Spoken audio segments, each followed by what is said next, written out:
पण पैसे पण असं नाहीये की थोडे म्हणजे नाही का थोडं 10-20 हजार आहे किंवा काय. अशी लाखात बिलं व्हायची 2-3 दिवसाची मेडिसिनची. तर मी म्हटलं, "अगं मला कोणी विकत घेईल का बघ ना, एखादा माणूस कोणी." दीनानाथमध्ये सगळ्या डॉक्टरांना माहित होतं तिथल्या, पण कुणाला काही दयामाया काही येत नव्हती. आता माझ्याकडे पैसे नाहीयेत, मग मला औषधच मिळणार नाही. म्हणजे म्हणून मग नवऱ्याने इच्छामरण मागितलं मॅडम. मग मी "तू न माझ्यासाठी जगतेस ना, मग आपण दोघं आत्महत्या करूया." हे सगळं घडायला म्हणजे हे डॉक्टरच कारणीभूत आहेत. जर ह्यांनी ऑपरेशन जर व्यवस्थित केलं असतं, तर आज माझा नवरा माझ्यासोबत असता. नवरा गेल्यानंतर ना प्रेत सुद्धा देत नव्हते आमच्या ताब्यात. की डॉक्टरला बघून आपल्याला भीतीच वाटते, की आता हा काय सांगणार आहे ना आपल्याला काय-काय टेस्ट. हे पुस्तक मी लिहायला घेतलं ना, म्हणजे काय झालं. नमस्कार, मी नीलम पिंपळकर. मॅक्स महाराष्ट्रामध्ये आपलं स्वागत आहे. डोळे झाकून विश्वास ठेवावा असं ठिकाण म्हणजे रुग्णालय. इथल्या डॉक्टर्सना लोक अक्षरशः देव मानतात. पण काही रुग्णालयांमुळे संपूर्ण आरोग्य व्यवस्थेवरती प्रश्नचिन्ह उभे राहिले. पुण्यातील नामांकित हॉस्पिटल दीनानाथ मंगेशकर रुग्णालय सध्या एका प्रकरणात चर्चेत आहे. याच रुग्णालयात व्यवसायाने डॉक्टर असणारे डॉक्टर भारत लोटे यांचं निधन झालं होतं. या रुग्णालयातील उपचार व्यवस्थापन, आरोग्य व्यवस्थापन याविषयी लोटे कुटुंबियांना आलेल्या वाईट अनुभवावर आधारित इच्छामरण एक सत्यकथा या पुस्तकाच्या लेखिका संगीता भारत लोटे आज आपल्या सोबत आहेत. त्या त्यांच्या अनुभवाविषयी आपल्याकडे मन मोकळं करणार आहेत. तर नमस्कार मॅडम, मॅक्स महाराष्ट्रामध्ये आपलं स्वागत आहे. नमस्कार. तर तुम्हाला दीनानाथ मंगेशकर रुग्णालयात आलेल्या अनुभवाविषयी काय सांगाल? दीनानाथ मंगेशकरमध्ये 2017ला माझ्या नवऱ्याचं पॅनक्रियाचं ऑपरेशन केलं. झालं काय होतं, एक मार्च महिन्यात साधारण 10-11 तारखेला त्यांच्या पोटात दुखलेलं एक 2-3 दिवस आणि आम्ही रिस्क नको म्हणून म्हटलं, की सोनोग्राफी करून घेतली तर एक स्वादुपिंडावर छोटंसं बारीक काळा स्पॉट दिसत होता. म्हणून तिथल्या तज्ञ डॉक्टरांनी आम्ही जिथं दाखवलं होतं चिपळूणमध्ये, तिथल्या सोनोग्राफी स्पेशालिस्ट डॉक्टर खा डॉक्टर डॉक्टरांनी आम्हाला पुण्याला किंवा सांगलीला किंवा मिरजेला म्हणजे जिथं ह्या सगळ्या गोष्टी चांगल्या प्रकारे मिळतील, तर त्यासाठी आम्हाला पुढे जायला सांगितलं होतं. तर आम्ही माझी बहीण पुण्यात राहत होती, तर आम्ही म्हटलं की ठीक आहे आपण पुण्याला जाऊया आणि दीनानाथ मंगेशकर हॉस्पिटलचं जे तिथलं नाव होतं असं चांगलं होतं. ऐकून तरी आम्हाला माहित होतं की चांगली तिथे ट्रीटमेंट दिली जाते वगैरे, म्हणून आम्ही दीनानाथ मंगेशकर हॉस्पिटल निवडलं होतं. कारण हे ऑपरेशन गव्हर्नमेंट मध्ये कुठं होणारं नव्हतं पॅनक्रियाचं. म्हणजे माहीतच नव्हतं सुरुवातीला काय आहे ते. ते आम्ही दाखवायला गेलो होतो ऍक्च्युली पुण्यात. पण दीनानाथ मंगेशकरमध्ये गेलो आणि तिथं गेल्यानंतर आम्हाला कळालं की एक छोटा स्पॉट आहे आणि कदाचित तो पॅनक्रियाजवर आहे. पुढे जाऊन त्याचं कॅन्सरमध्ये रूपांतर होईल. तर तिथल्या डॉक्टर निनाद देशमुखांनी ही केस हँडल केली होती माझ्या नवऱ्याची. ते पॅनक्रिया किंवा ह्या सगळ्या ह्याच्यावरचे ते तिथे स्पेशालिस्ट म्हणून होते. तर म्हटलं की आणि त्यांनी मुळात न की ते अमेरिकेला का लंडनला हे सगळं शिक्षण घेऊन आले होते पॅनक्रियाच्या ज्या ऑपरेशनच्या केसेस करतात. तर तिथं त्यांनी 7 वर्ष का 9 वर्ष काहीतरी जॉब केला होता आणि तिथून ते शिकून एक्सपर्ट होऊन आले होते इथे. तर आम्हाला म्हणजे थोडंसं रिलॅक्स वाटलं की चांगला तज्ञ माणूस आहे आणि आपण इथं ऑपरेशन केलं तर काही हरकत नाही. तरी आम्ही दुसरे एक देशपांडे म्हणून पुण्यातलेच डॉक्टर होते ह्याच्या पॅनक्रियाचे. तर त्यांना सुद्धा आम्ही एक विचारलं होतं की सेकंड ओपिनियन घ्यायचं असतं म्हणून आम्ही त्यांना सुद्धा जाऊन भेटलो होतो. आणि त्यांनी आम्हाला सांगितलं होतं खरं तर की उंदीर डोंगर पोखरून उंदीर काढण्यासारखंच मला हे ऑपरेशन वाटतंय. नाही केलं तरी चाललंय. पण आम्हाला दीनानाथमध्ये असं सांगण्यात आलं होतं की हे ऑपरेशन झालं नाही आत्ता, तर तुमच्या नवऱ्याला जगातला कुठलाच डॉक्टर वाचवणार नाहीये. अशी भीती घातल्यामुळं ना आम्ही लगेचच तयार झालो. कारण एक भीती असती की जगात कुठेच मग नंतर वाचला जाणार नाही माझा नवरा. तर मग मी त्या भीतीनं नवऱ्याला म्हटलं की नाही आपण लगेचच ह्याच्यावर आपण डिसिजन घेऊन ऑपरेशन करूया. आणि साधारण आम्ही 11-12 तारखेला गेलो होतो मार्चच्या. पण ऑपरेशनची तारीख 1 एप्रिल ठरली. म्हणजे मध्ये 20 दिवसांचा गॅप होता. तर ऑपरेशनसाठी साधारण 4.5 लाख रुपये पूर्ण खर्च येईल असं आम्हाला सांगितलं होतं आणि 15 दिवस हे ऑपरेशन झाल्यानंतर तुम्हाला थांबावं लागेल आणि त्यानंतर आम्ही सोडू. आणि हे ऑपरेशन 200% सक्सेस होतं. 1% ते म्हणालेले अनसक्सेस कसं होऊ शकतं, की लिकिंग प्रॉब्लेम येऊ शकतो. पण त्याला सुद्धा सोल्युशन आहे असं आम्हाला तिथं सांगण्यात आलं होतं. तर लिकिंग प्रॉब्लेम ते म्हणाले, की अगदी खूप रेअर होतो. पण त्याला सुद्धा इलाज आहे आणि त्यांनी असं आम्हाला एकदम पटवून दिलं होतं, की तुम्हाला काहीही होणार नाही. 200% खात्री दिली होती निनाद देशमुखांनी. आणि म्हटलं, की कोणी आपल्याला एवढं जर खात्री देतोय, तर कशाला आणखीन आपण रिस्क घेऊन पुढे वाढवून, परत काहीतरी मोठं होऊन मग आपल्याला कुठेच पर्याय नाही मिळणार. तर त्या भीतीनं आम्ही ते ऑपरेशन खरं तर केलं आणि 1 एप्रिलला ते ऑपरेशन झालं खरं तर आणि 2017ला. ते ऑपरेशन साधारण 7-8 तासाचं होतं, पण ना ऑपरेशन 12 तास चाललं जवळ-जवळ. पण झालं काय होतं, अ, ते ऑपरेशन करताना ना हाफ पॅन्क्रियाज काढला त्यांनी. का तर फुल पॅन्क्रियाज काढला, तर इन्शुलिन चालू करावी लागेल. पण झालं काय होतं, माझ्या नवऱ्याचा म्हणजे माझ्या डॉक्टर नवऱ्याचा पॅन्क्रियाज ना खूप गुळगुळीत होता. असं तिथल्याच नंतर ज्या डॉक्टरांनी ऑपरेशन केलं त्यांनीच आम्हाला नंतर सांगितलं, की मी जेव्हा विचारायला गेली, "सर ऑपरेशन का एवढ्या लेट झालं किंवा एवढा का तास लागला?" तेव्हा ते मला म्हणाले, की "मॅडम तुमच्या नवऱ्याचा पॅन्क्रियाज खूप गुळगुळीत होता आणि आणि आतडं जोडलं जात नव्हतं आणि ते जोडण्यासाठी एवढा वेळ लागला, 12 तास लागला ऑपरेशनला." तर असं सांगून आम्हाला 100% सक्सेस झाले ऑपरेशन असा त्यांनी आम्हाला दिलासा दिला. आणि झालं काय, तिसऱ्या दिवशी माझ्या नवऱ्याला खूप जोराचा ताप आला 105च्या वरती आणि ऑक्सिजन लेव्हल कमी झाली. खरं तर आम्हाला दुसऱ्या दिवशी स्पेशल रूममध्ये ठेवलं होतं. पण तिसऱ्या दिवशी असं परत झाल्यामुळं लगेचच आम्ही आयसीयूमध्ये आम्हाला भरती केलं. आणि 3-4 दिवस त्यांनी असं म्हणजे औषधं वेगवेगळी हायर अँटिबायोटिक वगैरे चालू केली. आणि ते ताप काही कमीच होत नव्हता. मग त्यांनी परत सोनोग्राफी वगैरे काय-काय जे त्यांचं असते ते सगळं केलं. आणि आम्हाला त्यांनी सांगितलं नाही मात्र, की मोठा काहीतरी प्रॉब्लेम झालाय. आम्हाला सांगितलं, की छोटंसं इन्फेक्शन झालंय आतमध्ये. आणि नंतर मग ते ताप कमी होईना म्हणून त्यांनी रिओपन केलं दुसऱ्यांदा. दुसऱ्यांदा म्हणजे 8 दिवसातच रिओपन केलं हां. पहिलं ऑपरेशन 1 तारखेला झालं, दुसरं 8 किंवा 9 तारखेला झालं. तारीख माझ्या लक्षात नाहीये अगदी, पण 8 दिवसाच्या आतच ते सगळं झालंय. आणि रिओपन केल्यानंतर पूर्ण पॅन्क्रियाज काढला. पहिल्या ऑपरेशनला हाफ पॅन्क्रियाज काढला होता. दुसऱ्या ऑपरेशनला पूर्ण पॅन्क्रियाज काढला आणि स्पाइन म्हणून एक पार्ट असतो, तो पण काढला दुसऱ्या ऑपरेशनच्या वेळी. आणि ते अजून काही व्यवस्थितच झालं नव्हतं आणि 15व्या दिवशी माझा नवरा आणि मी असं गप्पा मारत होतो आयसीयूमध्येच आणि त्यांना खोकला आणि थोडेसे हसले आणि पोटातनं अशी चिळकांडी उडाली अक्षरशः. म्हणजे एवढं मोठं असं काहीतरी उडालं पोटातनं. आणि मी तिथं असल्यामुळे मी घाबरले. मी घाबरून लगेच तिथल्या सगळ्या सिस्टर किंवा डॉक्टर जे असतात त्यांना सगळ्यांना सांगितलं, की पोटातनं चिळकांडी उडाल्या ह्यांच्या. आणि मग काय झालं, ह्या लोकांनी लगेचच मला बाहेर काढलं तिथून आणि तिसरं ऑपरेशन करायला आतमध्ये नेलं. आणि तिसरं ऑपरेशन केलं तेव्हा सांगितलं, की आतड्याला थोडंसं होल पडलंय. पण ते होईल कव्हर, काही नाही प्रॉब्लेम. असं त्यांनी एक चित्र निर्माण केलं, की तुमच्या नवऱ्याला असा काही मोठा प्रॉब्लेम झाला नाही. म्हणजे झालं होतं त्यांच्याकडनंच पहिल्या ऑपरेशनमध्ये चूक. पॅन्क्रियाज आणि आतडं जुळलं नसल्यामुळं पूर्ण आतड्यात इन्फेक्शन म्हणजे पूर्ण पोटात त्यांच्या पूर्ण इन्फेक्शन झालं होतं. पण त्यांनी आम्हाला कळू दिलं नाही. आणि अ, मग हे सगळं असं चालू होतं. आता 4.5 लाख रुपये मी घेऊन गेले होते. ते लगेचच संपले. मग नंतर आम्ही ह्यांच्या पी-एफमधनं एक 11.5 लाख रुपये मिळाले.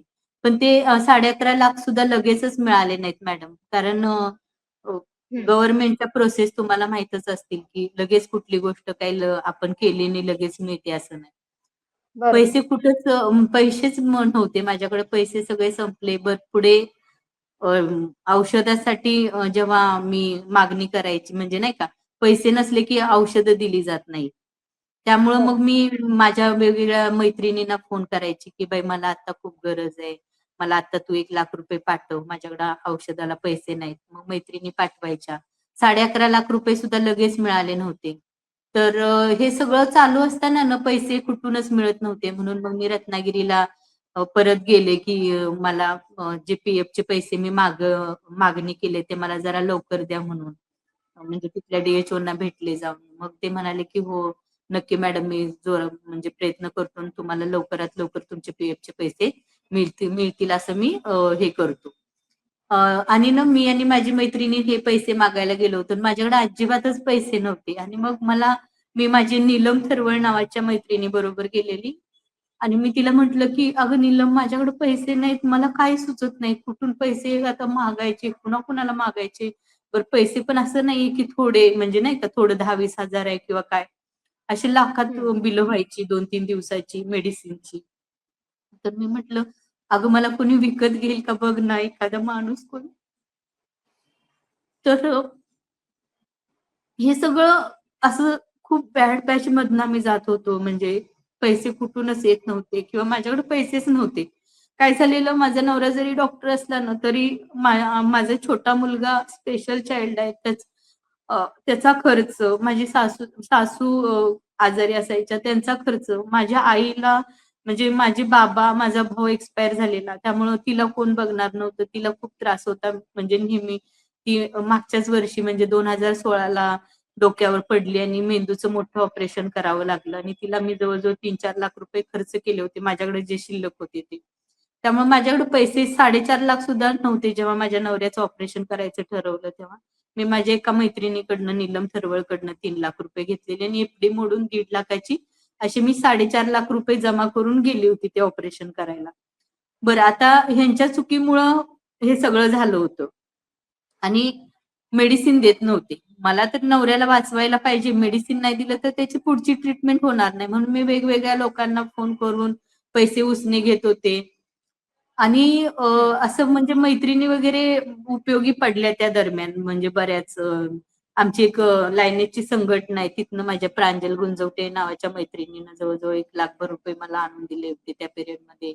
कांचन मदार, डॉक्टर कांचन मदार तिनं 2,00,000 रुपये दिले होते. वेगवेगळ्या संघटनेकडे तिनं आव्हान केलं होतं, की संगीत आणि डॉक्टर लोटे अडचणीत आहेत पैशांच्या आणि आपण त्यांना मदत करायला हवी. आणि अशा बऱ्याच डॉक्टर श्रुतिका जिनं 50,000 मला न सांगताच माझ्या अकाउंटला तिला माहीत झालं कुठून तरी, की संगीता खूप पैशाच्या प्रॉब्लेममध्ये आहे. तिच्या नवऱ्याचं ऑपरेशनवर ऑपरेशन झालेत आणि तिच्याकडे पैसे नाहीत. आणि मी असं बऱ्याच लोकांना आवाहन केलं होतं, की मला मदत करा आता आणि माझा नवरा ठीक झाला, की मी तुमचे व्याजासह पैसे परत करते. कारण मी ना किंवा माझ्या नवऱ्यानं आजपर्यंत आम्ही दोघं देतच आलो होतो. कधी घेतलं नव्हतं कुणाकडनं. म्हणजे माझ्या नवऱ्याची जर मागची कारकीर्द बघितली, तर ते एका गरीब कुटुंबातनं आले होते, ज्याला पायात चप्पल नव्हती आणि एका शर्टावर तो डॉक्टर झालेला असा डॉक्टर. तर हे सगळं घडत असताना ना म्हणजे ते स्वतः इतके गरीब असताना पण त्यांनी एक ध्येय घेतलं होतं 4थीत असतानाच, की मला डॉक्टरच व्हायचंय. कारण त्यांचा भाऊ बरेचदा ना अ, त्याला नाक फुटायचं आणि त्याच्या नाकातनं रक्ताची धार व्हायची आणि आई-वडिलांकडे पैसे नसल्यामुळं ना त्याला ते पाणी डोक्यावर टाकायचे आणि हं. त्याची ते रक्त थांबवायचे. कारण पुढे जाऊन म्हणजे दवाखान्यात जायला पैसे नसायचे ह्या लोकांकडे. तर ते माझ्या नवऱ्यानं 4थीत असताना एक ध्येय घेतलं होतं, की मला डॉक्टरच व्हायचंय. आणि ते अशा खूप गरिबीतनं डॉक्टर झाले होते. पण त्यांना स्वतःचा दवाखाना नव्हता टाकायचा. त्यांना गरीब म्हणजे जिथं डॉक्टर जात नाहीयेत, एम-बी-बी-एस डॉक्टर, तिथं जाऊन गरीब लोकांची सेवा करायची होती. तर ते जेव्हा एम-बी-बी-एस झाले ना, तेव्हा कोकणात त्यांनी अपॉइंटमेंट मिळाली, तर तिकडं आम्ही गेलो होतो.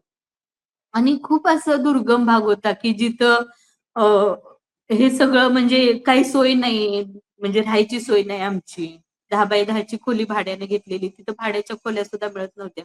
तर असं खूप कठीण प्रसंग. माझी दोन्ही मुलं आजारी, एक स्पेशल चाइल्ड, एकाला बालदमा.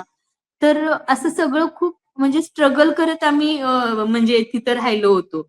बरं माझ्या नवऱ्याला 2दा पीजीसाठी आलं होतं, की नाही का अ, पुढचं शिक्षण आणि मग ते पुढचं शिक्षण घेऊन एक मोठे सर्जन किंवा डॉक्टर चांगले म्हणजे अजून मोठे काहीतरी झाले असते. पण अ, आम्ही ज्या ठिकाणी नंतर दुसरं पोस्टिंग झालं त्यांचं राजापूर तालुक्यात ओणी या ठिकाणी. तिथं आम्ही 17 वर्ष होतो एकाच पी-एस-सीला. तर तिथं ना असं म्हणजे खूप दुर्गम भाग तसा म्हणजे हायवेला होतं ते गाव. पण तिथं भाजी सुद्धा आठवड्यातनं एकदाच मिळायची आणि 11 किलोमीटर गेल्याशिवाय एखाद्या बेकरीचा पदार्थ किंवा मेडिकलचं कुठलंच काहीच म्हणजे तिथं मेडिकलचं दुकान सुद्धा नव्हतं एखादं असं म्हणजे दुर्गम भाग. तर तिथे आम्ही राहत होतो. कारण माझ्या नवऱ्याला हे सगळं काम करायला खूप आवडत होतं. त्यांनी हे सेवेचं व्रत घेतलं होतं ना, ते इतकं मनापासून घेतलं होतं म्हणजे रुग्णसेवा ही ईश्वर सेवा असते. हे जे व्रत असतं ना, ते एखादा डॉक्टर म्हणजे खूप घेतात. त्यातले खूप असं काही नाहीये, की माझ्याच नवऱ्यानं घेतलं असेल. तर बऱ्याच लोकांनी असं व्रत घेऊन गरिबांची सेवा करायचं ठरवून वेगवेगळ्या खेड्यातनं राहत असतात. खूप अडचणी येतात परिवारासाठी. खूप चॅलेंजिंग असतं. जिथं रूम मिळत नाहीयेत भाड्यानं किंवा नाही का, कुठलीच सोय नाहीये. हं. तर हे सगळं खूप अवघड काम असतं. तर तशा परिस्थितीत पण आम्ही राहिलो होतो तिथे कोकणासारख्या दुर्गम भागात. खरं तर माझे मिस्टर सांगलीत आम्हाला सांगलीला मिळालं असतं कुठल्या पण चांगल्या पीएससीला, पण त्यांना खेड्यातच जॉब करायचा होता, जिथं गरीब लोकांना म्हणजे डॉक्टर नसल्याअभावी बरेच लोकं मृत्यूला सामोरे जावं लागतं आणि त्यांना वाटायचं की नाही आपण सेवा करायची तर अशा खेड्यातच करायची आणि म्हणून ते एक हे सेवेचं वृत्त घेऊन तिथं आम्ही हजर झालो होतो. आणि हे सगळं करत असताना जेव्हा आमच्यावर अशी वेळ आली ना, तेव्हा खूप वाईट परिस्थितीतनं जावं लागलं. म्हणजे एका महिलेला हे सगळं संघर्ष करणं खूप अवघड होतं आणि मी खूप धाडसी बरोबर. नव्हते. मी छोट्या-छोट्या गोष्टींना घाबरणारी किंवा मी कधी कुणाकडनं पैसे उसने घेतलेले नाहीत आयुष्यात. काय असेल ते चटणी भाकरीतली भाकरी द्यायची अशी वृत्ती असणारी. तर पैसे घेताना खूप वाईट वाटायचं लोकांना मागताना. पण इलाज व्हायचा नाही पुढचा. आणि पुढचा इलाज झाला नाही तर नवऱ्याला मृत्यू वाटळ हे असं डोळ्यापुढं दिसायचं. त्यामुळं काय व्हायचं मी पैसे मागायचे लोकांकडनं आणि घ्यायचे पण दवाखान्याला काही हे नव्हतं, की आपली चूक झाल्या, ह्यांचे पैसे माफ करावे किंवा त्यांना काहीतरी एखादी सवलत द्यावी. असं कधीच झालं नाहीये. बरं म्हणून ॲडव्हान्स मिळतो गव्हर्नमेंट सर्व्हंटना. तर अग्रीमसाठी मी वरच्या ऑफिसला म्हणजे जाऊन अर्ज केला होता, की आम्हाला अग्रीम द्या आणि अग्रीम ही असं एक गोष्ट आहे, की ती अशा आणीबाणीच्या परिस्थितीत लगेच दिली जावी.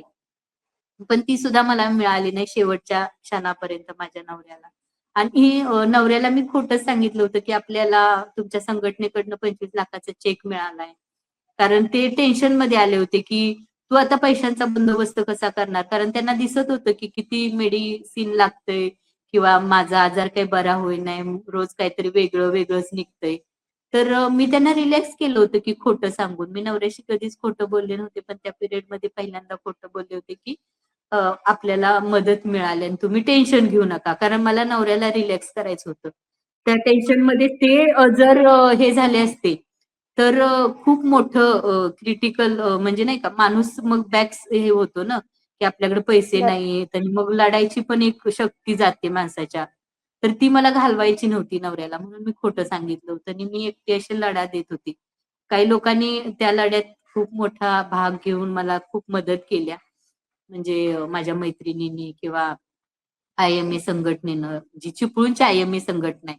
माझ्या कांचन नावाच्या मैत्रिणीनं सगळ्यांना रिक्वेस्ट केली, की आता डॉक्टर लोटे खूप क्रिटिकल परिस्थितीत आहेत. त्यांचं कोण मागे माझी मुलं पण छोटी होती मॅडम त्यावेळेस. त्यामुळं कोण नोकरीला नाहीये, माहेरचं बॅकग्राऊंड काहीच हे नाहीये, आई-वडील नाहीयेत, भाऊ नाहीये, कोणच नसल्यामुळं कसं माहेरमधनं कुठूनच मदत मिळणार नव्हती. सासरचं पण काही बॅकग्राऊंड चांगलं नव्हतं. त्याच्यामुळं कसं मलाच धडपड करावी लागणार होती आणि मी सगळ्याकडं भीक मागत होती ह्याच्यात, की मला मदत करा म्हणून. आणि हे सगळं दीनानाथमध्ये सगळ्या डॉक्टरांना माहीत होतं तिथल्या. पण कुणाला काही दयामाया काही येत नव्हती, की एकटी बाई काय-काय करणार आहे. त्यांना त्यांना कसं असं वाटतं, की तुमचा लढाई तुम्ही द्या ना. म्हणजे त्यांची चूक झाली ही ते मान्यच करत नाहीत. कुठलेच हॉस्पिटल म्हणजे अशा माझ्यासारख्या लाखो महिला असतील किंवा लाखो लोकं असतील. असं काही नाही मीच पहिली आहे ह्या सगळ्या म्हणजे ह्याची बळी वगैरे. हं. असं काहीच नाही. माझ्या अगोदर हजारो, लाखो, करोडो लोकांना आणि अजूनही फेस करावं लागते. तर मध्यमवर्गीयांसाठी काय मग ऑप्शन काय आहे म्हणजे? आता माझ्याकडे पैसे नाहीयेत. मग मला औषधच मिळणार नाही. म्हणजे म्हणून मग नवऱ्याने इच्छामरण मागितलं मॅडम. बरोबर. तुमचे पती व्यावसायिक डॉक्टर सतीश लोट सॉरी भारत लोटे. ठीक आहे सर. त्यांना लोक अक्षरशः देव मानायचे, गरिबांचा डॉक्टर म्हणायचे. तर अशी काय परिस्थिती आली होती शेवटला की त्यांनी स्वतःहून इच्छा मरणाची मागणी केली होती? असं तुम्ही एवढे खूप सारे प्रयत्न केलेत, पैशाची अरेंजमेंट केलीत, सगळं करून देखील अशी काय वेळ आली शेवटच्या क्षणी की त्यांनी इच्छा मरण मागण्याचं मागितलं? म्हणजे मला वाटतं तुम्ही सगळ्या लोकांनी मला त्यावेळी कव्हर केलेली आहे ही माझी बातमी, कारण मीडियामध्ये पूर्ण भारतात ही प्रसारित झाली होती 2017ला. काय माझ्या नवऱ्याला गरिबांचा डॉक्टर, कारण ना त्यांनी सेवेचं व्रत इतकं घेतलं ना, 24-24 तास ते पेशंटच बघायचे.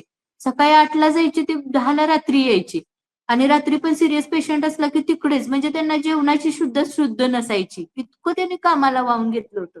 बरं ते इतके शांत स्वभावाचे होते ना, की अख्ख्या जिल्ह्यातनं पेशंट यायचे. फक्त तालुक्यातनच नाहीये किंवा आमच्या गावातनच नाही, त्या पीएचसीच्या एरियातनच नाहीये, तर पूर्ण जिल्ह्यातनं पेशंट, म्हणजे ते त्यांचं नाव होतं तसं. की इथं गेलं की पेशंट अगदी मरणाच्या दाढेत असलं तर हात लावला की बरं. म्हणजे आता जे हे सगळं चालू आहे ना डॉक्टरांचं लुटालुटी, पण ते कसे मग हे सगळं म्हणजे हात लावला की त्यांच्याकडे काय अशी शक्ती होती, की एका गोळीत बरे करायचे लोकांना. म्हणजे तो विश्वास निर्माण करून दिला होता, किंवा जो डॉक्टरकडनं विश्वास हवा असतो पेशंटला, की डॉक्टरला बघितलं की माणसाला बरं वाटलं पाहिजे. आता काय चालू आहे ह्या सगळ्या देशात, पूर्ण म्हणजे समाजात किंवा ह्या पूर्ण युनिव्हर्स मध्येच, की डॉक्टरला बघून आपल्याला भीतीच वाटते, की आता हा काय सांगणार आहे ना आपल्याला काय काय टेस्ट. म्हणजे साधा ताप सर्दी खोकला झाला तर आता किती लाखात बिल होत आहे. लाखात. म्हणजे काय चालू आहे? एका सर्दी खोकल्याची एक गोळी दिली तर बरा होणारा पेशंट तुम्ही, म्हणजे किती पेशंट, माझ्या नवऱ्यानं रोजचे जर 200 पेशंट बघितले असले तर 26 वर्षाच्या कारकिर्दीत किती लाखांना पेशंट झालेच असतील ना, हिशोब केला तर. रोजचे 200 म्हटलं तर हजारो तरी झाले असतील. मग तो कसा एका गोळीत पेशंट बरा करायचा, आणि आता सर्दी खोकली झाली तरी काय, म्हणजे लाखात गेलं. काय चालू आहे, म्हणजे हा समाज कुठे चाललाय, म्हणजे काय नैतिकचं जग किती ऱ्हास होणार आहे, आणि कुठे आपण म्हणजे हा देश घेऊन चाललोय, म्हणजे नाही का. ते पुस्तक लिहिण्यामागचं पण कारण हेच आहे, नैतिकतेचा ऱ्हास. आणि काय झालेलं, हे पुस्तक मी लिहायला घेतलं ना, म्हणजे काय झालं होतं मॅडम, हम्म. माझा मागच्या वर्षी 50वा वाढदिवस होता, आणि माझा छोटा जो मुलगा आहे, जो स्पेशल चाइल्ड आहे, तो रात्रभर रडला, कारण त्याला माहित आहे की आपली आई म्हणजे वरवर किती हसते, खेळते, आनंदानं राहते, आणि ती फक्त आपल्यासाठी जगत्या. आणि मग त्याला असं वाटतंय, म्हणजे वाटतंय की त्या दिवशी मला म्हणाला पण, "मम्मी तू न माझ्यासाठी जगतेस ना, मग आपण दोघं आत्महत्या करूया का?"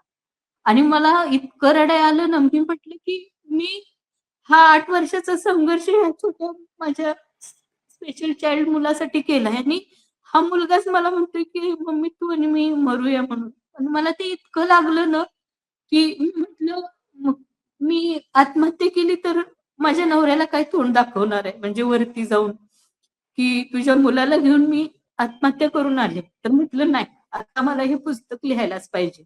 आणि म्हणून मी हे इच्छामरण पुस्तक 1.5-2 महिन्यात लिहिलं. आणि हे जे प्रकाशक आहेत तांदळे मॅडम न्यू इराच्या, हम्म. त्यांनीही 15 दिवसात मला प्रकाशित करून दिलं. म्हणजे त्यांनी पण खूप सपोर्ट केला या पुस्तकासाठी. तर ह्या सगळ्या अशा घटना एवढ्या वाईट घडल्या ना आयुष्यात, की होत्याचं नव्हतं झालं. म्हणजे आम्ही संपलो. कारण या पुस्तकात तुम्हाला कळेल, की अफाट आणि अथाट प्रेम किती असतं नवरा-बायकोचं, आणि असंच आमच्या दोघांचं प्रचंड एकमेकांवर प्रेम होतं. मी आता सुद्धा माझ्या नवऱ्याशी संवाद साधत असते, म्हणजे मी माझ्याच दुनियेत असते, की मला वाटतं, की माझा नवरा अजूनही माझ्यासोबत कॉटवर पडलाय आणि तो आहे जिवंत. मी त्याला सारखी विचारत असते, "तुझं" म्हणजे त्याचं ऑपरेशन केलं ना, ते इतकं मोठं जखम होती ना पोटाला, तर ती हम्म. मला त्यानं कधीच दाखवलेली नाहीये, की हे सगळं. कारण मी खूप घाबरायची. त्याला काटा टोचला तरी मी रडायची. म्हणून त्यानं मला कधीच दाखवलं नाही, की हे मोठं एवढं माझं ऑपरेशन झालंय. मी कधी पुसायची त्यांना, पण ते तिथली जखम मला बघू द्यायचे नाही. तिथला म्हणायचे, "तिथला हात लावू नकोस, मला तिथं त्रास होईल" वगैरे. म्हणून वरचं वगैरे मी अशी पुसायची सगळं, इकडचं खालचं वगैरे पाय, हात. पण ते मला पोटाच्या जखमेकडे येऊ द्यायचे नाहीत. पण एकदा मी ती जखम चुकून बघितली आणि मला इतका त्रास झाला ना, की मला असं वाटलं, की माझं पण मी पोट फाडून घ्यावं का? आणि बघावं का त्याला किती यातना होतायत. कारण ना, त्याला जेवढे यातना झाल्या नसतील ना, तेवढे मला आता पण होतायत. म्हणजे या 8 वर्षात. मी अजून संवाद साधत असते, की तुम्हाला डॉक्टर दुखते का? किंवा तुमची जखम अजून बरी होत नाही. मी बरी करणार आहे एक दिवस. तुम्हाला बरं केल्याशिवाय सोडणार नाही. असेही आमचा संवाद चालू असतो अजूनही. म्हणजे मला असं वाटत नाही ते गेलेत माझ्यापासून. मी अजून त्यांना माझ्याजवळच ठेवलं. मग कधी रोमॅन्टिक गोष्टी करत असतो, कधी अ, भांडणाच्या असतात, अशा मजाक मस्तीच्या गोष्टी असतात. तर हे सगळं चालू आहे अजून माझ्या बाबतीत. आणि हे सगळं घडायला म्हणजे हे डॉक्टरच कारणीभूत आहेत. जर ह्यांनी ऑपरेशन जर व्यवस्थित केलं असतं, तर आज माझा नवरा माझ्यासोबत असता. तर बरोबर. हे सगळं शेवटच्या असं क्षणी आणि त्यांना मी माहीत होऊ दिलं नव्हतं, पण माहीत झालं त्यांना एकदा कुणाकडनं तरी आणि अ, जेव्हा माहीत झालं ना, तेव्हा ते म्हणाले, की "तू किती काय-काय सहन केलेस, मला नाही जगायचं होतं. आता मी नाही हारलो मी. मी तुझ्यासाठी लढा देत होतो. मी हातापाया पडत होते, की तुम्ही असं काय म्हणायचं नाही, इच्छा-मरण मागायचं नाही. मी आहे, जमीन आसमान एक करीन. या तुम्हाला काही करून जगवेन." पण त्यांनी मग आशा सोडली. मग नको म्हणाले, "मला आता नाही जगायचं." आणि मग त्यांनी इच्छा मरणाचा एक माझ्या मोठ्या मुलाला व्हिडिओ करायला सांगितला आणि मग तो व्हायरल झाला आणि मग तुम्ही सगळे मला कॉन्टॅक्ट झाला होता त्या पिरियडमध्ये 2017ला म्हणजे सगळे टीव्हीवाले. बऱ्याच मुलाखती वगैरे तेव्हा माझ्या झाल्या होत्या त्या पिरियडमध्ये.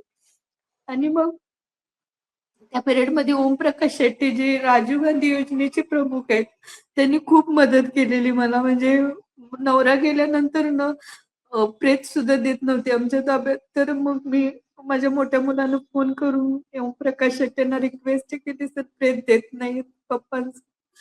तर मग ओमप्रकाश शेट्टींनी मध्यस्थी करून कारण काही पैसे राहिले होते आमचे त्यांचे म्हणजे नाही का देणं आणि मुळातच तो संपला होता तरी पण ते इतकं औषध लिहून देत होते, की नंतर 5,00,000 बिल केलं होतं आणि माझ्याकडनं 5,00,000ची मागणी करत होते. मग माझ्याकडे तेव्हा पैसेच नव्हते द्यायला आणि प्रेत सुद्धा मग देत नव्हते. पैसे भरल्याशिवाय प्रेत देणार नाहीत. मग ओमप्रकाश शेट्टींनी मध्यस्थी करून ते दुसऱ्या दिवशी बॉडी आमच्या ताब्यात दिली. असं म्हणजे ते हारले म्हणजे ह्या सगळ्या सिस्टमला आणि हे सगळं बघून. मग त्यांना लढायची ताकदच गेली ना, की सगळ्या किती वाईट परिस्थितीतनं आम्ही चाललोय वगैरे हे जेव्हा माहीत झालं ना, तेव्हा त्यांनी इच्छामरण मागितलं. नाहीतर त्यांनी खूप चिकरीचा लढा दिला होता. त्यांना जगायचं होतं, खूप जगायचं होतं. खूप पेशंटची सेवा करायची होती. त्यांच्यासोबत झालेल्या या गलथान कारभाराविरोधात तुम्ही काय पावलं उचललीत पुढे? हे जे काय हॉस्पिटलमध्ये झालं घडून गेलंय? त्या पिरियडमध्ये ना मी एवढी खचली ना मॅडम, नाही का मी संपलेच होते म्हणजे. मला काही सुचत नव्हतं. मी 1 महिने अंघोळ केली नाही, तोंड धुतलं नाही. मी वेडीच झाली होती अक्षरशः. कारण माझं सगळं विश्व माझ्या नवऱ्याभोवती होतं. मी त्याच्याशिवाय जगू शकत नव्हते. त्यामुळे अशी एकदम डिप्रेस होऊन गेली होती आणि मी तरी पण त्यातनं मुलाला कधीतरी म्हणायची, "आपण लढायला पाहिजे प्रतीक. आपण केस घालायला पाहिजे दवाखान्याविरुद्ध. आपण पप्पांना न्याय मिळवून द्यायला पाहिजे." पण त्यानं बऱ्याच ठिकाणी म्हणजे सांगितलं होतं, की मम्मी अशी म्हणते. पण लोकं म्हणत होती सगळी, की त्याला सांगत होती, "नको, आता तू पप्पांना गमावलेस, तुझ्या आईला पण गमावशील. ती किती डिप्रेशनमध्ये आहे, ती किती पप्पांबद्दल पजेसिव्ह आहे." मग हे सगळं तिच्या भोवती परत सतत चालू राहिलं, तर ती डिप्रेशनमधनं पण बाहेर येणार नाही. आणि म्हणूनच त्या ह्याला घाबरून ना म्हणजे आम्ही काही केलं नाहीये म्हणजे माझ्या मुलानं आणि मी डिप्रेशनमध्येच होते. त्यामुळे तर आम्ही अशा त्यावेळी सगळ्या काही ॲक्शन घेतली नाही. पण माझा मुलगा जेव्हा मला म्हणाला, "मम्मी आपण आत्महत्या करूया दोघं मिळून." तेव्हा मग मी पुस्तक लिहायचा निर्णय घेतला. नाही म्हटलं आता आपण काही झालं तर कारण पुस्तक लिहायला माझ्या सगळ्या मैत्रिणींनी मला हे केलं होतं, की "नाही लिहायचं तू. ते लिहिताना परत अपसेट होशील. आता कुठे तू माणसात आल्यास तुला" म्हणजे मैत्रिणींनी सावरलंय मला, फॅमिलीने आणि माझ्या मैत्रिणींनी. मग त्यांना वाटत होतं, की परत तू त्यात आणखीन जायचं नाहीयेस. हे पुस्तक लिहून वगैरे. पण मी हेच केलं म्हटलं नाही मला आता लिहावं लागेल हे. जे माझ्या बाबतीत घडलंय, माझ्या नवऱ्याच्या बाबतीत घडलंय आणि म्हणून मी हे पुस्तक लिहिलं. आपल्याकडे हे जे रुग्णांसोबत असे प्रकार घडतायत, डॉक्टरांविरोधात, हॉस्पिटल विरोधात असं काहीतरी कडक कायदा बनावा असं तुम्हाला वाटतंय? हो, खूप वाटतंय मला आणि मुळात ना प्रत्येक माणसाला जगण्याचा अधिकार आहे की नाही मॅडम? मग तो एखादा बरोबर. माणूस गरीब आजारी पडला किंवा मध्यमवर्गीय आजारी पडला आणि त्याच्यावर असा प्रसंग आला. त्यानं कुठनं आणायचे पैसे सांगा बरं? हं? काय करायचं म्हणजे त्यांना परत इच्छा मरणच मागायचं ना किंवा आत्महत्याच करायची ना. म्हणजे त्याला जगायचंय तरी पण पैसे नाहीत म्हणून आत्महत्या करायची किंवा इच्छा मरण मागायची. किती चूक आहे मॅडम सांगा बरं. पैसे नाहीत म्हणून फक्त. मग काहीतरी व्यवस्था करायला नको का आपल्याला ह्या सगळ्याला? असे किती रुग्ण असतील माझ्यासारखे किंवा माझ्या म्हणजे नवऱ्याच्या सारखे, की त्यांना ह्या सगळ्यातनं जावं लागत असेल. मग गव्हर्नमेंटनं नको का ह्या सगळ्यावर विचार करायला? करायला हवा आणि कुठलातरी कायदा यायला हवा, की असं नाही झालं पाहिजे. इतकी बिलं कसली तुम्ही करता? हं? आणि धर्मदायी संस्था आहे तुमची, मग एवढी बिलं कसली करता? किंवा तुम्हाला एवढी माणुसकी नको कारण तुमचीच चूक झाली. बरं जेव्हा चूक होती तेव्हा तुम्ही मग काय म्हणजे आता ही माझ्या नवऱ्याच्या बाबतीत पूर्ण चूक त्यांचीच आहे. बघा तुम्ही इन्व्हेस्टिगेशन करायला लावा तिथे. उचला हा प्रश्न मीडियानं. त्यांची चूक होती. पहिलं ऑपरेशन तुमचं सक्सेस का नाही झालं? तुम्ही दुसरा का ऑप्शन ठेवला नव्हता, की बुळबुळीत पॅनक्रियास आहे. मग तेव्हा त्या डॉक्टरांना का कळालं नाही निनाद देशमुखांना, की आपण सेकंड हे घ्यायला पाहिजे किंवा मग बुळबुळीत आहे दिसतंय तर तुम्ही ऑपरेशनच मग पॅक करायचं होतं परत, की नाही बाबा माझ्याच्यानं जमत नाहीये, तुम्ही दुसरीकडे जावा. असं करायला पाहिजे होतं ना. तुम्हाला झेपत नव्हतं तर तुम्ही ते का शिवत बसलात आतड आणि पॅनक्रियास? हं? तो ते कोण म्हणजे ह्याला जबाबदार कोण आहे? तुम्हीच जबाबदार आहात ना. मग आता न्याय मी मागायचा कुठे? आणि मी गप्प बसले म्हणजे मी टेन्शनमध्ये होते. मला हे सगळं झेपत नव्हतं. आता सुद्धा हे पुस्तक लिहिताना मी बऱ्याचदा ॲडमिट झाल्या. खूप साऱ्या झोपेच्या गोळ्या खात होते. न्याय मागायचा तर कुणाला मागायचा? मग पुस्तकातनं मी मागितलाय न्याय. द्या तुम्ही आता जनता जनार्दन ह्याला न्याय. दीनानाथ मंगेशकर रुग्णालयात नेमका गलथानपणा कसा चालतो? म्हणजे कशाप्रकारे चालतो? काय सांगाल? आता तुम्ही समोरून हे स्वतः अनुभवलंय, तर तुम्ही काय सांगाल त्याच्याबद्दल? म्हणजे बघा ना, गलतान कारभार म्हणजे ऑपरेशनच चुकीचं करणं हा किती मोठा गलतान कारभार असेल सांगा बरं. बाकीच्या छोट्या-मोठ्या गोष्टी मी म्हणते तिथं ते स्पंजचं काय प्रकरण झालं होतं पहिल्या दिवशी. जे की 2 पॉकेट आणली होती. एकदाच पुसलं आणि परत लगेच लिहून दिलं. ते मी म्हणते ठीक आहे म्हणजे मेडिसिनमध्ये वगैरे अ, नुकसान झालं बाबा किंवा तुम्ही आमच्याकडनं मेडिसिन घेताय, किती वापरताय आम्हाला आयसीयूमध्ये काही माहिती नाहीये. 25,000चं 30,000चं तुम्ही लिहून देताय. ते किती वापरलं जातं हे काय बाहेरच्या लोकांना माहिती आहे. आपण नसतो आयसीयूमध्ये. त्यामुळे तिथं काय हो. गलतान कारभार चालतोय तो डोळ्याच्या माघारी काहीच माहीत नाही. कुणालाच माहीत नाहीये. आणि आपण ना आपला पेशंट असतो म्हणून आपण आवाज उठवत नाही मॅडम. मला भरपूर वाटायचं, की आपण आवाज उठवला पाहिजे, विचारलं पाहिजे हे सगळं. पण भीती वाटायची, की माझ्या नवऱ्याला मारून टाकतील. इतकी म्हणजे बघा दहशत असते. मॅडम मी स्वतः माझा नवरा डॉक्टर असताना सुद्धा एवढ्या दहशत वावरल्या. मग इतर सर्वसामान्य माणसांचं काय होत असेल तुम्ही विचार करा फक्त. कारण माझ्या मनात तेव्हा विचार यायचे, की मी जर आवाज उठवला, मी हे सगळं काय काढलं बाहेर, तर म्हणजे माझ्या नवऱ्याला मारून टाकतील, मग काहीतरी चुकीची ट्रीटमेंट करतील. ही भीती असते मॅडम. म्हणजे ते करत असतील नसतील माहित नाही, पण माझ्या मनात आलेली भीती अशी कितीतरी वेळा. म्हणून मी ते गप्प बसायची, की नको बाई काय विचारायला, तिथं जाऊन आपण भांडायला किंवा तुमचं काय चालू आहे, हे मला धाडस व्हायचं नाही. कारण हे सगळं भीती मनात म्हणजे पेशंटच्या मनात तुम्ही किती दहशत निर्माण केली आणि ह्याला कुठेतरी न्याय मिळायला पाहिजे. म्हणजे सगळ्यांसाठी असा काहीतरी कायदा करायला पाहिजे गव्हर्नमेंटनं आणि करा ना तुम्ही सरकारी हॉस्पिटल सुसज्ज मग आणि लोकांना सगळ्या मध्यमवर्गीय किंवा गरीब लोकांना तिथं सगळं मिळू द्या की. मग कशाला आम्ही प्रायव्हेट हॉस्पिटलला जाणार आहे ना? कुणाला काही हौस नाही आलेली. बरं आणि मेडिक्लेम माझ्या नवऱ्याचा का केला नव्हता ते मी सांगते, की गव्हर्नमेंटमध्ये जे ऑफिसर असतात किंवा जे नोकर असतात त्यांना म्हणजे मेडिकल बिलं नंतर मिळाली जातात. कारण आधी तुम्ही भरायचे पैसे, पण नंतर तुम्हाला मिळाले जातात. पण आधी तर कुठनं भरायचे एवढे 30-30 लाख रुपये बिलं? एवढे पैसे असतात का नॉन करप्टेड लोकांकडं 30-30 लाख? ऑन दी स्पॉट 2-3 महिन्यात कसं कुठनं गोळा करायचं? कसं मॅनेज करायचं? मी काय-काय केलंय आणि काय-काय भोगलंय ते मला माहित आहे.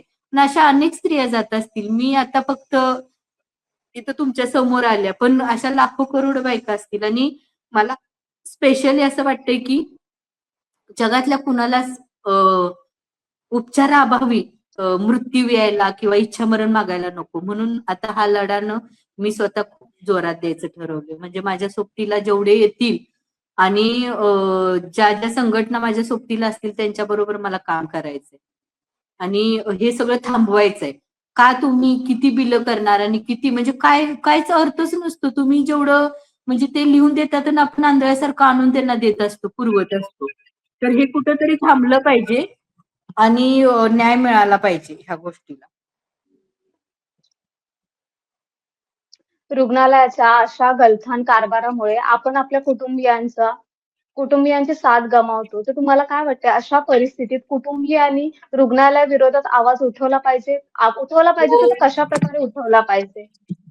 हा उठवायलाच पाहिजे होता. खरं तर मी तेव्हाच उठवायला पाहिजे होतं, पण मीच डिप्रेशन मध्ये असल्यामुळं आणि माझं मुलगा स्पेशल चाइल्ड आणि ते सगळं म्हणजे माझी मानसिकताच नव्हती खरं तर. आणि ती माझी चूक आहे खरं खूप मोठी. I am extremely sorry. त्यावेळी मी खंबीर होऊन ह्या लढायला पाहिजे होती. पण मी खूप नवऱ्याबद्दल पॉझिटिव्ह असल्यामुळं मीच डिप्रेशन मध्ये असल्यामुळं तो लढा लढू शकले नाहीये. पण आता मी स्ट्रॉंग झाले हे सगळ्या गोष्टीतनं, खूप शिकले, अनुभवले. तर आता मात्र मी ह्या गोष्टी विरुद्ध लढा देणार आहे नक्की. कारण जे मी आणि भोगले ते इतरांनी कुणी भोगू नये असं मला वाटतंय. मॅडम, तुम्ही हे जे पुस्तक लिहिलंय तुम्ही जे पुस्तक लिहिलंय इच्छा मरण एक सत्य कथा, ठीक आहे, या पुस्तकाबद्दल काय सांगाल? तुम्ही हे पुस्तक लिहिताना तुमच्या भावना काय होत्या? काय पार्श्वभूमी होती? आता पार्श्वभूमी तर पूर्ण तुम्ही तुमच्या सोबत जे काय झालंय ते सांगितलंच आहे. पण एक पुस्तक लिहिताना काय परिस्थिती होती तुमच्या आयुष्यात? खरं तर आमची ना एकमेकांचं खूप बॉन्ड नवरा बायकोचं प्रचंड म्हणजे त्यांना काटा टोचला तर माझ्या डोळ्यात पाणी किंवा मला काटा टोचला तर त्यांच्या डोळ्यात पाणी. म्हणजे असं अफाट आणि अचाट प्रेम करणारी नवरा बायकोची ह्यात गोष्ट आहे मुळात. आणि किती संघर्ष आला तरी आम्ही कधी साथ सोडली नव्हती. एकमेकांना कधी गृहीत धरलं नव्हतं. तर ही अशी प्रेरणादायी गोष्ट आहे एकतर. आणि दुसरं तर हा संघर्ष जो की खूप डिफिकल्ट आणि भयानक होता माझ्यासोबत घडलेला. तर ही अशी गोष्ट आहे या सगळ्या पुस्तकात. म्हणजे माणसानं कसं आयुष्य जगावं, तुम्हाला खूप सारं म्हणजे प्रोत्साहित करणार. म्हणजे माझ्या नवऱ्यानं इतकं मला प्रोत्साहित केलंय ना, म्हणजे एवढं की सगळ्या गोष्टी मी शिकल्या. म्हणजे मला काहीच येत नव्हतं. गाडी चालवणं, पोहणं, डान्सिंग इतकं म्हणजे इतकं बायकोला भरभरून जे तुला करायचंय ना तुझ्या आयुष्यात ते कर. म्हणजे इतकं प्रेम आणि इतकी केअर आणि इतकं सगळं म्हणजे बॉन्ड इतका चांगला भारी बॉन्ड आहे ना आमच्या दोघांचा. आणि अजूनही आहे. म्हणजे मी अजूनही नवऱ्याशी बोलत असते, त्याची मस्करी करत असते, चेष्टा करत असते. असं अजून मी त्याला सोडलेलं नाही. म्हणजे पुस्तक लिहिलंय आणि मी मरेपर्यंत तो माझ्या श्वासात आहे एवढं नक्की. धन्यवाद मॅडम, तुम्ही तुमचा अनुभव आमच्याशी शेअर केलात. तर ह्या होत्या संगीता लोटे, ज्यांच्या आयुष्यात अशी जी घटना घडली, ज्यांच्यामुळे त्यांना एक पुस्तक लिहायला भाग पडलं आणि त्यांनी त्यांच्या आयुष्यात ज्या घडल्यात घटना रुग्णालयाच्या गलथान कारभारामुळे, त्या त्यांनी आपल्यासोबत शेअर केल्यात. तर तुम्ही हा व्हिडिओ नक्की बघा. प्रतिक्रिया आहेत त्या कमेंट बॉक्समध्ये नक्की कळवा आणि मॅक्स महाराष्ट्राला सबस्क्राईब करायला विसरू नका. नमस्कार.